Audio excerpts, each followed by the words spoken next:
Welcome to my channel চাকরির সন্ধানের তরফ থেকে সকলকে স্বাগত জানাই। সকল বেকার চাকরি প্রার্থীদের জন্য আবারও একটি বিরাট বড় চাকরির আপডেট নিয়ে আমি চলে এলাম চাকরির সন্ধানে। এবারে কলকাতা পুলিশে ডেটা এন্ট্রি অপারেটর পদে নিয়োগ করা হচ্ছে। সম্পূর্ণ বিনামূল্যে আবেদন করতে পারবেন যে কোনো ভারতীয় নাগরিক, অর্থাৎ পশ্চিমবঙ্গের যে কোনো জেলার প্রার্থীরা। এই ভিডিওটিতে ডিটেলসে সব কিছু বলে দেবো, কেউ কিন্তু স্কিপ করবেন না। চলুন ডিটেলসে দেখে নেওয়া যাক। দেখুন, মোট শূন্যপদ হচ্ছে 225টি, সাধারণের জন্য 100টি, এসসির জন্য 50টি, এসটি 14টি, ওবিসি 38টি, ইডব্লিউএস 23টি। আবেদন যোগ্যতা কী লাগছে? এই পদে আবেদন করার জন্য চাকরি প্রার্থীদের যে কোনো স্বীকৃত বিশ্ববিদ্যালয় থেকে ন্যূনতম স্নাতক পাশ করে থাকতে হবে।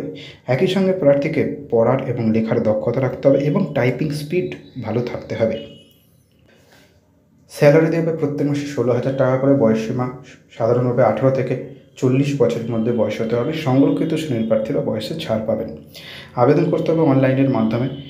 ডেসক্রিপশন বক্সে লিঙ্ক থাকবে, সেখান থেকে আবেদন করতে পারবেন অফিসিয়াল ওয়েবসাইট থেকে নিজের বৈধ ইমেল আইডি এবং মোবাইল নাম্বার দিয়ে। সেখানে নিজের প্রয়োজনীয় তথ্যগুলি নির্ভুল বা পূরণ করে জরুরি নথিপত্রগুলি আপলোড করে দেবেন। সবশেষে সম্পূর্ণ আবেদনপত্রটি পুনরায় যাচাই করে ভেরিফাই করে তারপর সাবমিট করে দেবেন। আবেদনের শেষ তারিখ 4 এপ্রিল 2024। ডিসক্রিপশন বক্সে লিঙ্ক থাকবে, আবেদন করতে পারবেন। নেক্সট আপডেট নিয়ে খুব শীঘ্রই হাজির হবো। সকলে ভালো থাকবেন, সুস্থ থাকবেন। জয় হিন্দ, বন্দে মাতরম, জয় জওয়ান, ভারত মাতা কি জয়।